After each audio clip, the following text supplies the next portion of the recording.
बाप बसंत भाई अरे कम से कम गीत कम गाबो मगर माई दुर्गा जी के जो उत्पत्ति बा अभी सुबह के टाइम बहुत बढ़िया समय आयल है कि माई बहन इस समाज के जहां तक आवाज जा रहा बा पंडित जी पूजा करा रहा बानी संस्कृत में इस समाज में संस्कृत में कितना गाना समझे वाला बनी जा तो कम से कम ये गाना बजाना के माध्यम से कम समझावे के चाहे कि दुर्गा जी के उत्पत्ति कैसे भइल रउआ लोगन के हम अभी समझाएं कि कैसे दुर्गा जी के उत्पत्ति भइल जब महिषासुर वरदान मांगले रहे कि माई के गर्भ से जन्म न लियो कन्या कुमारी हमरा मारी कैसे उत्पत्ति भइल कौन ऐसा चीज बा कि माई के गर्भ से जन्म न ले लेबा बसंत भाई तनी फरिया के समझावे के चाहिए ये तू चार गो गीत कम गावा मगर प्रसंग के हिंदू धर्म के ग्रंथ बा देवी भागवत पुराण तो कहे के बा छठ के समय अभी छठ के समय आ गई बा अहे हमर भंडार तो देखो न बहुत दिन हो गए अब बाहर गेल से एको रुपया न भेजे ना छठ माई के हम व्रत कैसे करबे तोहर भंडार को हो गेल अरे दीदिया तरवा इतना दुख सहै छी या घरे में रहै छी जाऊ ना मुखिया जी कने ने करी खाना चिल्ला गांव में जबै तब ना कोई पाए है आगे ना सुना छी तोरा कुछ कहि ना बछु कहि नहीं बारा देते अहे दीदिया अपने तो बुढ़लिया ई कहियो छठ करै छी हम छठ अपना ला थोड़ा ही करैले है अहे चाची केना क के रहैले अपने तो लक्षण अपने के नहीं अहे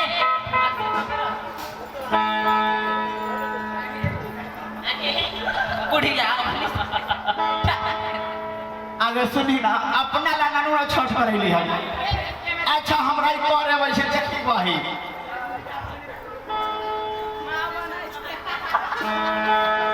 आगे देखी ना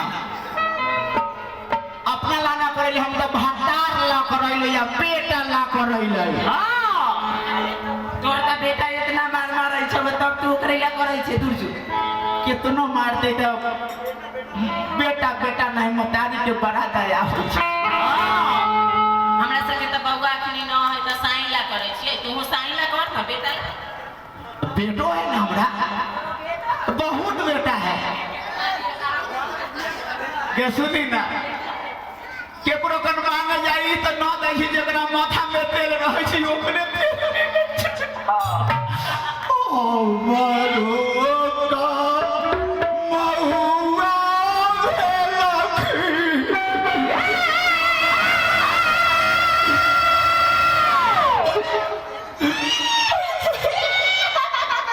चुप रह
10 नंबर वार्ड